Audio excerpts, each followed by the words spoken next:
오늘은 끝절까지 한 절씩 교독해서 읽겠습니다. 13절부터 20장의 마지막 절까지. 우리는 앞서 배를 타고 앗소에서 바울을 태우려고 그리로 가니 이는 바울이 걸어서 가고자 하여 그렇게 정하여 준 것이라. 바울이 앗소에서 우리를 만나 우리가 배 태우고 미둘레네로 가서 거기서 떠나 이튿날 기오 앞에 오고 그 이튿날 사모에 들르고 또 그 다음날 밀레도에 이르니라.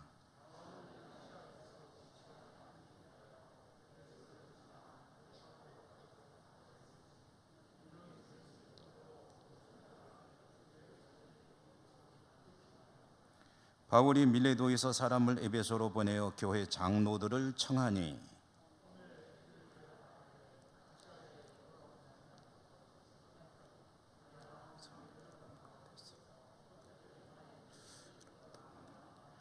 곧 모든 겸손과 눈물이며 유대인의 관계로 말미암아 당한 시험을 참고 주를 섬긴 것과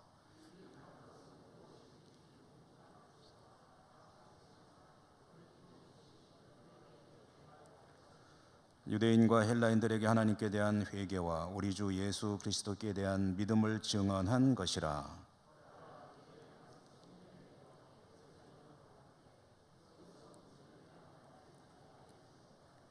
오직 성령이 각 성에서 내게 증언하여 결박과 환난이 나를 기다린다 하시나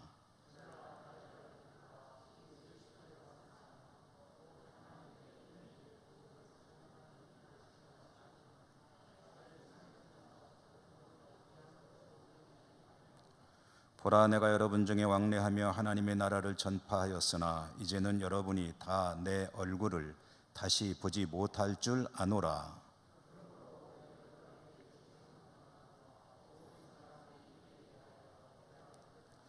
이는 내가 꺼리지 않고 하나님의 뜻을 다 여러분에게 전하였음이라.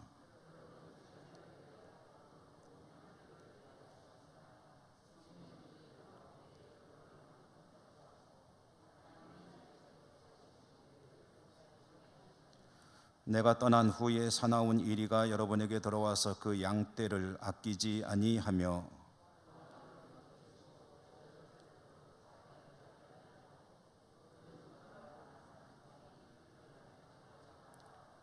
그러므로 여러분이 일깨어 내가 3년이나 밤낮 쉬지 않고 눈물로 각 사람을 훈계하던 것을 기억하라.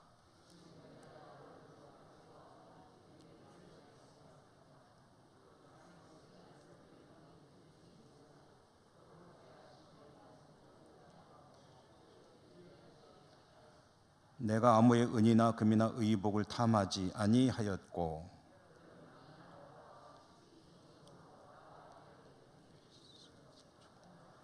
범사에 여러분에게 모본을 보여준 바와 같이 수고하여 약한 사람들을 돕고 또 주 예수께서 친히 말씀하신 바 주는 것이 받는 것보다 복이 있다 하심을 기억하여야 할지니라.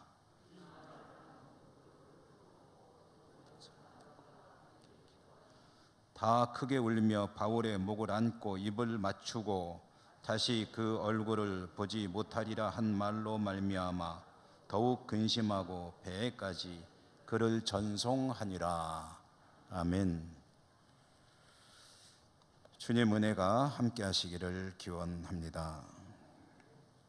신약 성경 읽기 149번째이고요. 사도행전 읽는 순서로는 역시 앞에 100자 빼고 49번째로 오늘 본문의 말씀을 읽었습니다. 밀레도라는 곳에서 일어나는 이야기이기 때문에 제목은 밀레도라고 하여 말씀을 전해드리겠습니다. 사도 바울이 3차 선교 여행을 하는 중에 있습니다. 이제 돌아가는 길입니다. 3차 선교 여행의 중심 지역은 에베소 그리고 고린도였습니다. 에베소에서는 고린도에 보내는 편지를 썼고요. 고린도에 와서는 로마에 보내는 편지를 썼습니다.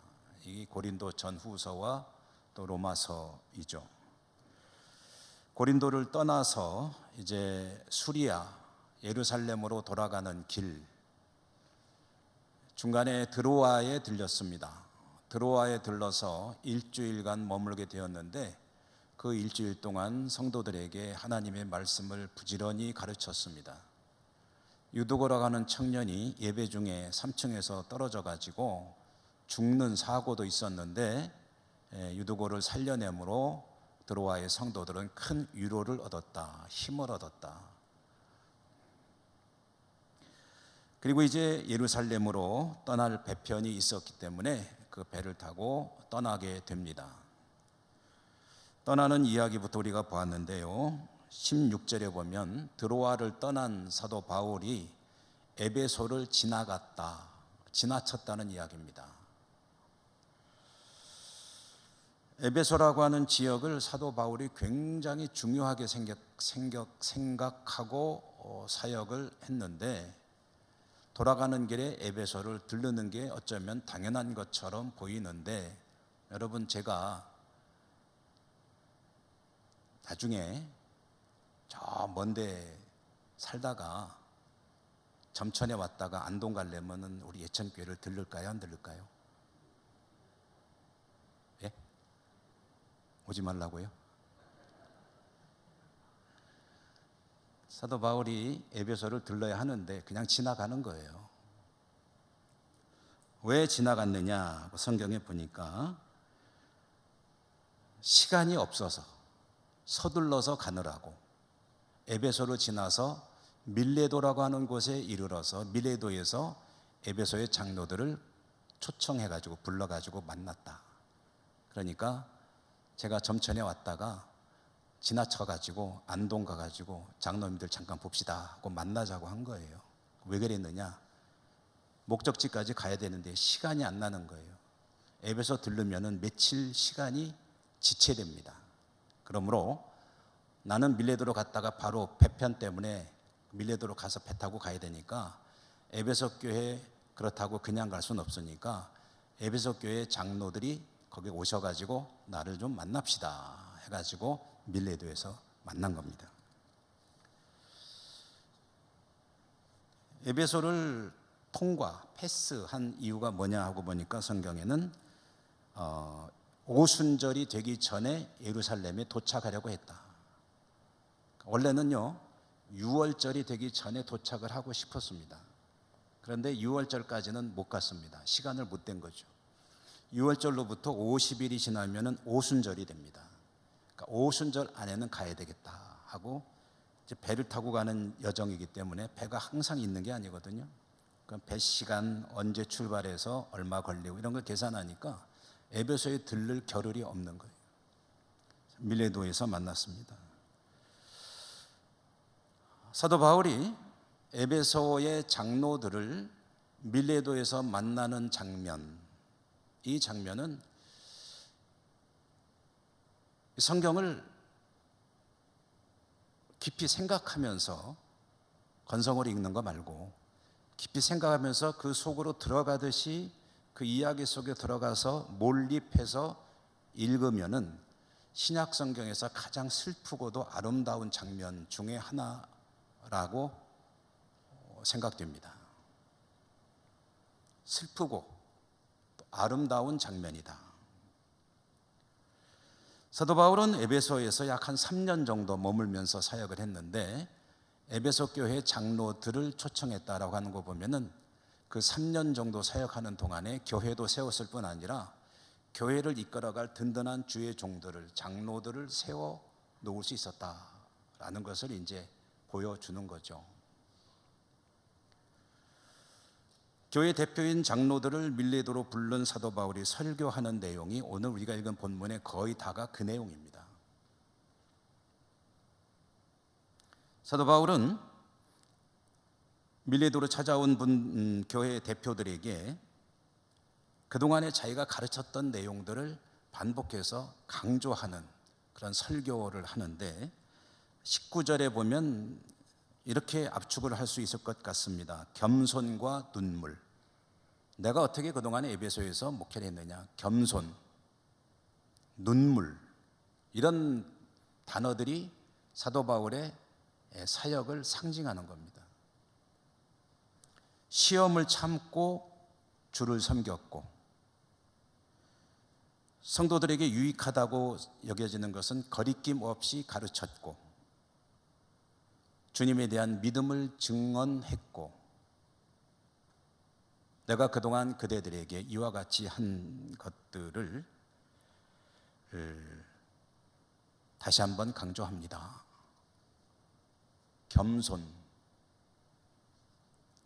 눈물, 시험 참는 것, 주를 섬기고, 유익한 것은 힘을 내어 가르치고, 또 어디서든지 주의 증인으로 증언하는 삶을 사는 것.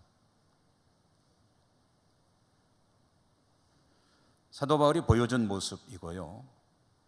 저나 여러분 우리들에게도 이런 믿음의 삶이 있게 되기를 축복합니다.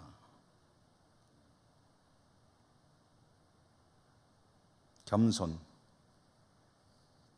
눈물, 시험은 참는 것, 주를 섬기고, 유익한 것은 힘을 내어 추구하고, 주님의 증인으로 사는 삶을 열심히 사는 것. 22절 이하에 보면은요, 이제 사도 바울이 자기가 이제 설교하는 내용입니다. 사도 바울이 예루살렘을 향해 가는 자신의 그 무거운 마음이 있거든요. 그 무거운 마음을 이제 토로하는 그 장면인데요. 사도 바울의 심경이죠. 여기서 사도행전의 아주 중요한 테마가 드러나고 있습니다. 사도행전 하면은 우리가 늘 생각해야 될 것, 아주 주제라고 할 수 있는 건데요. 여러분 22절 말씀에 보면은 22절 말씀을 한번 보면은 같이 읽어볼까요? 22절 시작.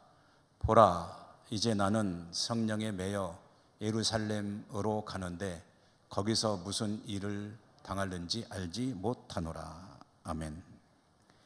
자, 나는 이제 예루살렘으로 간다는 거죠. 가는데 어떻게 가느냐 하니까 성령에 매여 간다라고 했습니다. 성령에 매여라는 말은 성령께서 나를 이렇게 묶어가지고 끌고 간다는 얘기예요. 여러분 이제 다니다 보면은 그 조금 귀여운 예로 들어보면 아주 예쁜 강아지를 줄로 매가지고 이렇게 끌고 다니는, 그럼 앞에 끌고 가는 분은 성령님, 끌려가는 강아지는 사도 바울. 나쁘게 말하면 어떤 사람을 잘못한 사람이 있으면 잡았어요. 잡아가지고 꽁꽁 묶어가지고 이렇게 가지고 끌고 가는데, 끌고 가는 앞에 있는 경찰관은 성령님, 끌려가는 죄인은 바울.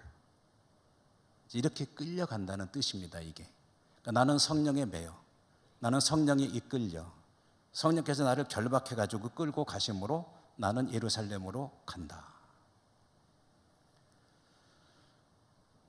여러분, 이 성령에 매여라는 말이 사도행전 전체의 테마입니다. 주제. 그러니까 선교는 하나님의 선교다라는 말을 들어보신 분 계실 겁니다. 선교, 하나님의 선교. 하나님의 선교라는 말은, 선교는 삼위일체 하나님께서 주도하시는 일이다. 성부, 성자, 성령께서 주도하시는데 일종의 행동대장처럼 현장에서 각 사람들을 붙들어 가지고 그들을 선교의 도구로 쓰시는 분이 성령님이십니다. 그러니까 사도행전이 그 이야기라는 거죠. 사도행전 속에 등장하는 많은 복음의 증인들은 다 성령에 매여, 성령에 묶여 가지고 하나님의 도구로 쓰임 받고 있다. 사도 바울이 지금까지 선교 활동을 해온 것이 성령에 매여서 한 것이다. 앞으로도 그럴 것이고, 때로는 선교의 방향을 설정하고 여기로 갈까 여기로 갈까, 이걸 할까 저걸 할까 할 때 다 자기가 결정한 것 같지만 사실은 성령께서 이끌어 가신 것이다. 사도행전 속에는 그 이야기가 들어 있습니다. 대표적인 예로 제 2차 선교 여행 때 사도 바울은 아시아에서 선교한다고 그럴 때 중심이 되는 도시가 에베소입니다. 에베소로 가려고 발걸음을 계속 옮기는데, 그런데 성령께서 길을 막으면서 데리고 가신다. 어디로 가느냐? 따라갔더니 바닷가까지 갔고, 바닷가에서 바다를 건너서 유럽으로 건너가게 되었다. 이게 성령의 매여의 아주 전형적인 모습이죠. 지금 예루살렘으로 가는 것도 그런 것이다. 성령에 이끌려서 예루살렘으로 가는데 나는, 그런데 23절에 보면은 23절도 한번 보도록 하실까요? 제가 읽겠습니다. 시작. 오직 성령이 각 성에서 내게 증언하여 결박과 환난이 나를 기다린다 하시나. 자, 여러분, 이렇게 이제 좀 전에 읽은 22절과 23절을 대비해 보면은 좀 우리 마음속에 혼선이 찾아오게 됩니다. 보십시오.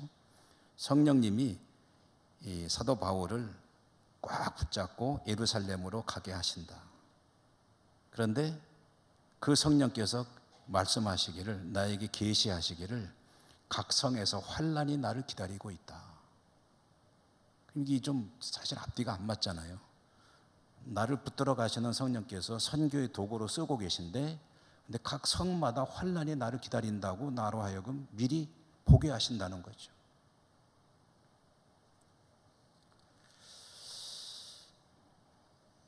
성령께서 인도하시는 길이라고 그래서 나는 저항 안 하고 그 길로 가고 있는데, 근데 성령께서 또 한 가지 미리 알게 하시는 것은, 거기 가면은 너 힘들 거야. 어려운 일이 많이 생길 거야. 위기에서 위기로 이어질 거야. 고난의 길이야. 라고 나한테 깨우쳐 주셨다. 그렇지만 나는 간다는 거죠, 사도 바울이. 왜냐하면 성령께서 붙잡아 가니까, 성령께서 힘들 거라고 했으니까 이게 참 나로서는 마음이 편치 않아요. 무거워요. 그런데 가는 거죠.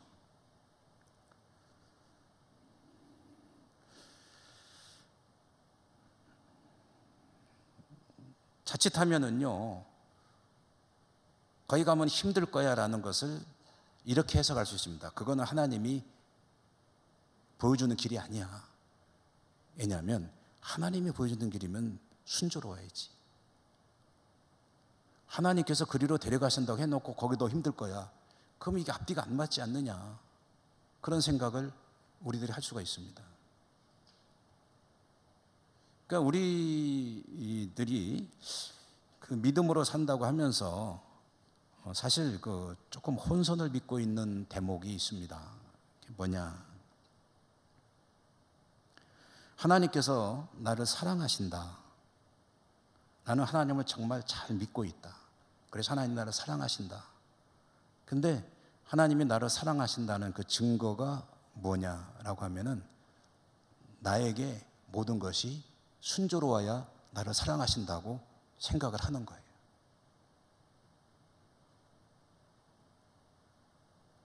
당장 오늘 말씀 보면 그게 아니잖아요.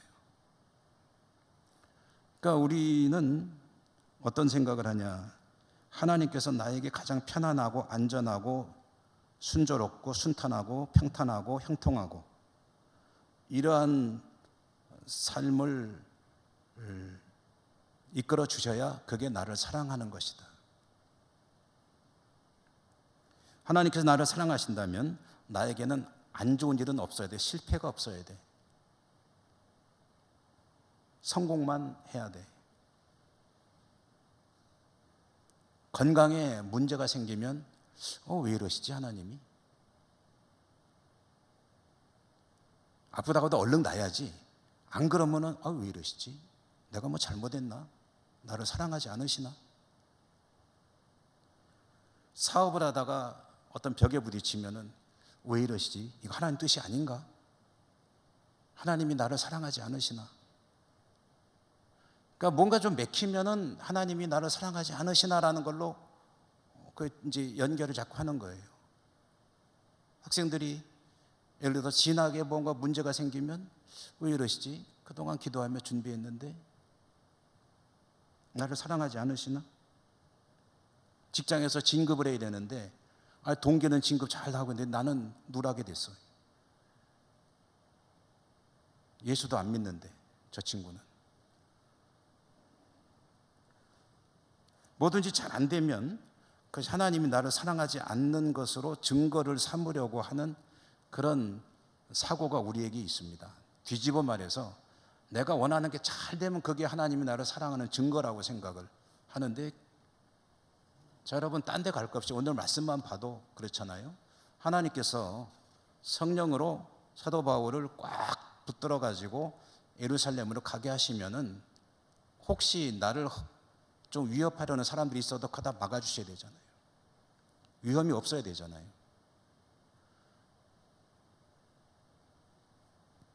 순조롭게 갈 수 있어야 되죠.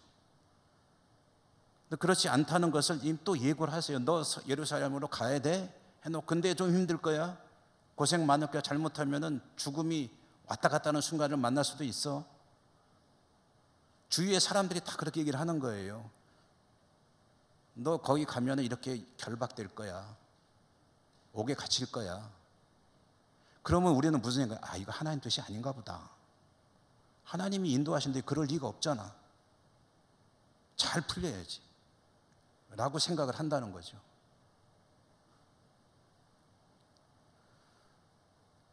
내 예상과 내 기대와 다를 때 그것이 하나님이 나를 사랑하지 않는 증거라고 생각을 하게 되고, 하나님을 향한 섭섭한 마음을 갖게 되고, 나아가 원망하는 마음을 가질 때도 있고, 믿음은 흔들리게 되고, 그래도 믿음을 좀 지키려고 하는 성도는 노골적으로 불만스러워하는 것을 표현하진 않더라도 왠지 의기소침해지고 믿음이 흔들리는 경우도 없지 않아 있다. 뭔가 어려움이 닥쳐오면.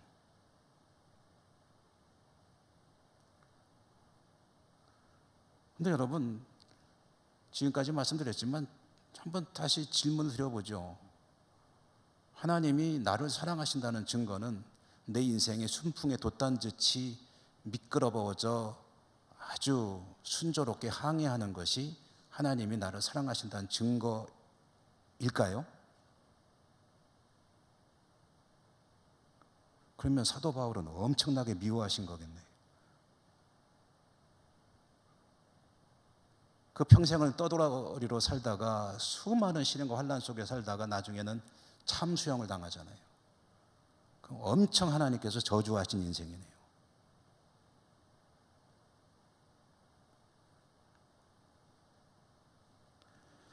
여러분, 여기서 우리는 한 가지 확실한 결론을 얻게 됩니다. 뭐냐?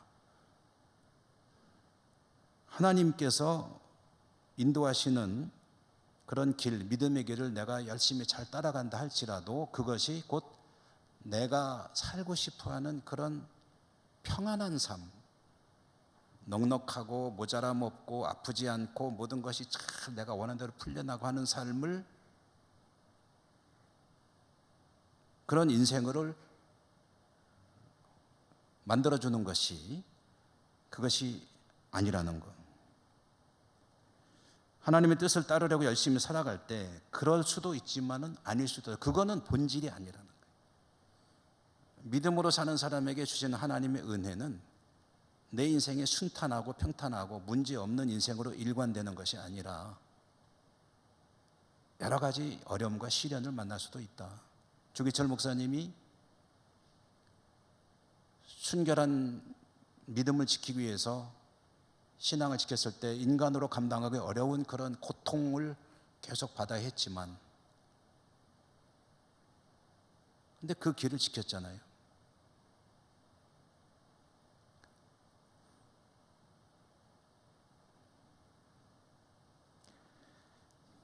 그러면은 뭡니까 도대체? 믿음을 지키는 사람이 주신 하나님의 은총, 축복이 뭡니까? 라고 물어본다면 그것은 영광의 면류관이라는 말로 답할 수밖에 없습니다. 왜냐? 성경에 그렇게 계시하고 있으니까. 하나님 말씀 따라 믿음으로 살아갈 때에 모든 것이 풍족하고 형통하고 유복하고 고난이 없는 삶을 살아가는 것이 아니라 믿음으로 살아가는 사람들에게 주어지는 하나님의 은총, 축복은 영광의 면류관이다. 주의 뒤를 따라서 십자가를 지고 자기를 부인하고 주님의 도를 따라 좁은 문을 찾아가고 하는 사람에게 주어지는 하나님의 은총은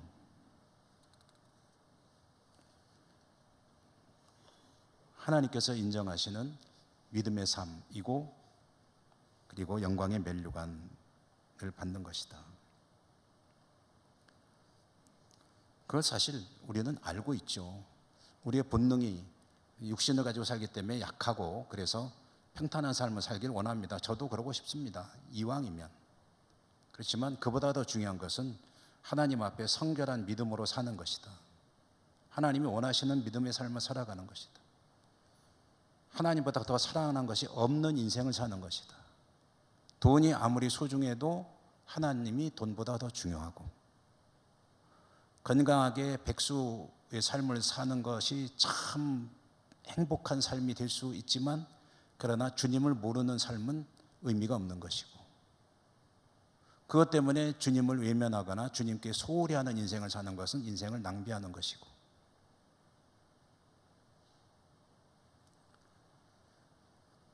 그런데 그게 쉽지가 않죠. 육신을 가지고 살아가니 얼마나 연약한 존재입니까? 유리그릇 같잖아요. 한 가지 방법을 생각해 본다면 그러므로 늘 목표를 명확히 하고 살아가야 한다. 스스로에게 목표를 명확히 하고 살아야 한다. 비록 삶의 현장이 쉽지 않더라도 하나님께서 주시는 사명을 잘 감당하고 나를 통해서 하나님 뜻이 이루어지는 것을 가장 즐거워하는 인생을 사는 겁니다. 그게 제일 행복하다. 하나님이 나를 통해서 영광을 받으시는 것보다 더 즐거운 일이 없다. 부자 되는 것보다 그게 더 재밌다.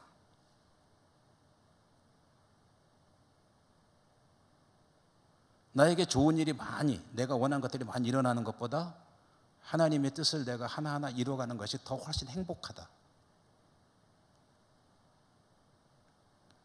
그런 확실한 어떤 목표의식을 늘 자신에게 되뇌이면서 이렇게 살아갈 때, 그래서 그 즐거움과 기쁨을 알게 될 때 그런 인생을 추구할 수 있을 겁니다. 여러분 모두 그런 은혜가 있기를 축복합니다. 주님이 기뻐하시는 게 나는 제일 행복해요. 주님이 즐거워할 것만 생각하면은요 힘들어도 문제 없어요. No problem. 아무 상관없어요. 좀 가난하면 어때요? 주님이 기뻐하실 수만 있다면.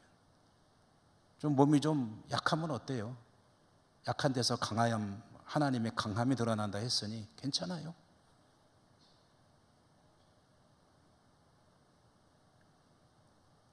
사도 바울은 그걸 너무 잘 아는 사람입니다. 그러니까 이 말이 전혀 모순이 안 되는 거예요. 성령께서 나를 붙잡아가지고 예루살렘으로 강제로 막 끌고 가시는데 거기 가면은 굉장히 힘든 일들이 많을 거 나 깨닫게 하셨어. 그렇지만 나는 가야 돼. 주변 사람들은 다 말려. 당신 거기 가면 죽어요. 옥에 갇혀요. 큰일 나요. 가지 마세요. 거기 가는 거 하나님 뜻이 아닌 것 같아요. 왜요? 어려운데. 그런데 거기에 대해 대답하는 게 24절이죠. 24절 한번 같이 읽어볼까요? 시작. 내가 달려갈 길과 주 예수께 받은 사명 곧 하나님의 은혜의 복음을 증언하는 일을 마치려 하면은 나의 생명조차 조금도 귀한 것으로 여기지 아니하노라. 아멘. 하나님께서 주신 사명 그거 감당하는데 내 목숨이 뭐 그렇게 대단한 거냐? 죽으면 죽지 뭐. 죽으면 죽으리라 라는 제목의 소설 있잖아요. 에스더 이야기에서 가져온. 생명보다 소중한 게 뭐냐면은 하나님께서 주신 사명을 잘 감당한 것이다. 뒤집어 말하면 하나님께 주신 사명 감당하지 못하고 오래 백세 장수하는 게 무슨 의미가 있겠느냐. 여러분, 사람은 언젠가 한번 죽습니다. 아무리 이제 막 꽃처럼 피어나는 청소년들도 언젠가는 그 삶을 끝내야 할 때가 있습니다. 그리고 그게 인생을 오래 살아오신 분들 다 잘 아시겠지만 길게 느껴지지 않습니다. 참 순식간에 지나가네. 남은 삶도 그렇게 지나갈 겁니다. 그렇게 긴 시간이 아니에요. 중요한 건 뭐냐면 삶이 끝나는 그 시점에 여러분, 우리 수요예배 오시는 정도의 믿음으로 사시는 분들은 여러분 삶의 마지막 순간에 뭐가 딱 떠오를 것 같으세요? 아이고, 내가 좀 돈 좀 더 벌어놓고 갔어야 되는데 라는 생각이 드실 것 같으세요? 내가 자녀들한테 뭐 좀 많이 좀 물려줬어야 되는 건데 라는 생각 드실 것 같습니까? 아니, 그런 생각 하나도 안 납니다. 하나님 앞에 내가 살아온 내 인생이 너무 후회스럽구나. 틀림없습니다. 좀 더 하나님께 충성할 수 있었는데, 좀 더 하나님 보시기에 좋은 삶을 살 수 있었는데 왜 내가 그렇게 살았지? 흔히 뭐 죽을 때 세 가지 후회한다는 얘기 들어보셨죠? 뭐 왜 더 사랑하지 못했지? 왜 더 베풀지 못했지? 저는 그 말을 만들어낸 분이 크리스찬이 아닌가 하는 생각이 들어요. 왜 더 용서하지 못했지? 그게 뭐라고 그렇게 그 사람을 내가 용서하지 못하고 미워했지? 인생이란 이렇게 어느 순간 끝나는 건데 그게 뭐라고 그거 붙들고 있느라고 하나님 앞에 나오지 못하고 하나님께 충성하지 못하고 그렇게 살았지 내가. 나 왜 그랬는지 도대체 그런 후회들만 가득 찰 거라. 열심히 믿음 생활 잘 했어도 그럴 거라는 겁니다. 그러니까 하나님 앞에서는 사실 아쉬움만 남아요. 아무리 하나님께 충성 헌신하는 삶을 살았다 하더라도 주기철 목사님도 그럴 거예요. 그 삶을 마지막 숨을 거두는 순간에 하나님 앞에 내가 더 성실하게 살았어야 하는데 라고 하면서 숨을 거두었을 겁니다.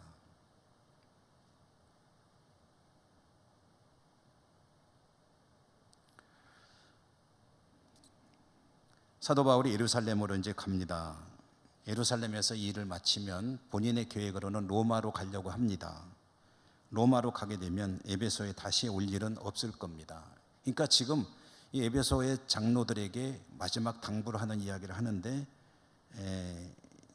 이 사람들 다시 만날 수도 없고 마지막 장면이에요. 그러니까 유언처럼 얘기하는 겁니다. 이 생에서 당신들과 내가 죽기 전에 다시 만날 일은 없을 거요. 그러니 우리들이 자주 쓰는 말로 나중에 천국에서 만납시다.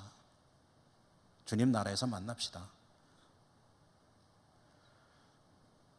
그런데 내가 마지막으로 이 땅을 살아갈 당신들에게 하는 이야기, 내 유언처럼 들으시오.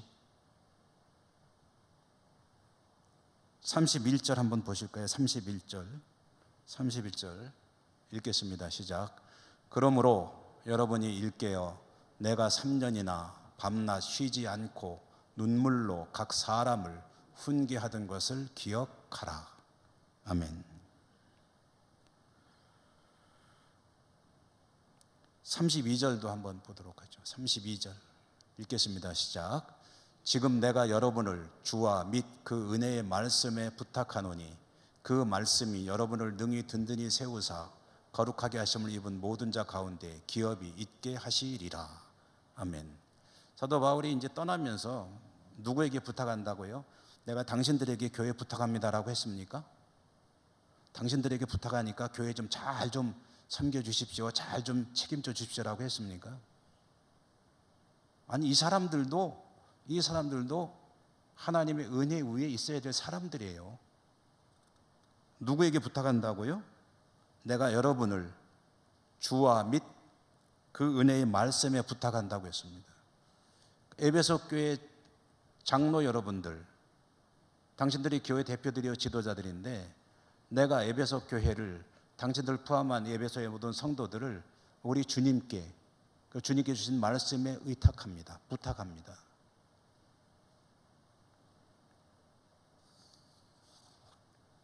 그 말씀이 여러분들을 살릴 겁니다. 하나님의 말씀이 살릴 거다.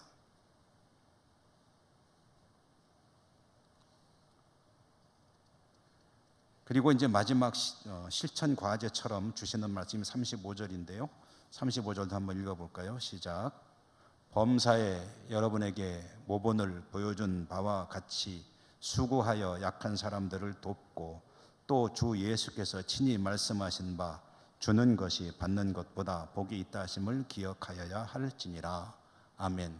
자, 여러분, 교회가 주님 다시 만날 때까지 힘써야 될 일이 뭔가를 이 말씀 속에 계시하고 있습니다. 그럼 구체적으로 뭘 하는 거예요? 마음으로는 믿음의 삶을 사는 거잖아요. 견고한 믿음을 가지는데 실천적인 행동, 실천 과제, 가장 중심이 되는 것, 그건 뭐냐면 받는 것보다 주는 것이 복이 있다는 것을 늘 기억하라. 받으려 하지 말고 주는 자가 되어라. 여러분, 우리는 받는 걸 좋아하나요? 주는 걸 좋아하나요? 여러분들은 주는 걸 좋아하시는 줄로 믿습니다. 근데 솔직히 우리끼리 얘기하면 받는 게 기분 좋죠. 선물 받는 게 더 좋죠. 주님의 역설입니다. 우리는 많이 받는 것이 복이다. 하나님이 많이 주셔서 내가 많이 받아야 복 받았다라고 생각하죠. 근데 주님의 말씀에 하면은 주님께 많이 드리는 것이 복 있는 것이다. 드릴 수 있는 게 복이다. 하나님이 나에게 주셨기 때문에 드릴 수 있잖아요. 또 필요한 사람들에게 나의 것을 줄 수 있는 게 복이다. 받으려고 하지 말고 주라. 이 말씀은 제가 요즘에는 결혼식 주례를 별로 안 하는데 주례할 때마다 신혼 부부들에게 주었던 말씀의 중심입니다. 뭐 맨 이야기만 했어요. 남편은 아내에게 주는 남편이 되시라. 아내는 남편에게 꼭 주시라. 뭘 줘? 밥 해주고 사랑해주고 그리고 아껴주고 배려해주고, 남편은 아내를 위해서 열심히 돈 벌어다 주고 주고 받으려 하지 말고 사랑해주고, 사랑 받으려고 하다 보면 싸움이 나니까 사랑 주려고 해라. 그러면 평생 행복할 것이다. 기억하기도 어렵지도 않아요. 제가 생각하기에 참 괜찮은 주례인 것 같아요. 주어라. 받으려고 하지 말고 주어라. 받으려고 하다가 사단이 일어난다. 여러분, 우리에게 주님께서 주시는 실천 과제, 그것은 주라. 주다 보면은 주님께서 채워주실 것이다. 흔들어 넘치도록. 그리고 이제 36절, 38절이 마지막 장면인데요. 요거 읽어보도록 하겠습니다. 36절, 38절입니다. 36절부터 있습니다. 이 말을 한 후 무릎을 꿇고 그 모든 사람들과 함께 기도하니 다 크게 울며 바울의 목을 안고 입을 맞추고 다시 그 얼굴을 보지 못하리라 한 말로 말미암아 더욱 근심하고 배에까지 그를 전송하니라. 아멘. 에베소의 장로들이나 사도 바울이나 이제 마지막이다, 다시 보지 못할 거다 하고 헤어지니까 이제 여기서 헤어지면은 앞으로 이제 죽을 때까지 못 보는 거다라고 생각하니까 너무 가슴이 아픈 거예요. 슬프죠. 그러니까 끌어안고 거기서 같이 기도하고 그 목을 안고 입을 맞췄다는 것은 가장 애통하는 그런 마음으로 인사하는 장면입니다.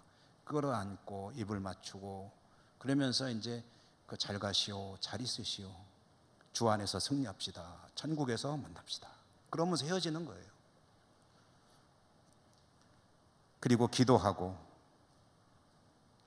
이렇게 사도 바울은 에베소 교회 사람들과 이별하고 이제 예루살렘으로 갑니다. 배 타고 가서 무슨 일이 또 벌어지는지 하는 것은 다음 수요일에 계속 보도록 하겠습니다. 기도합니다.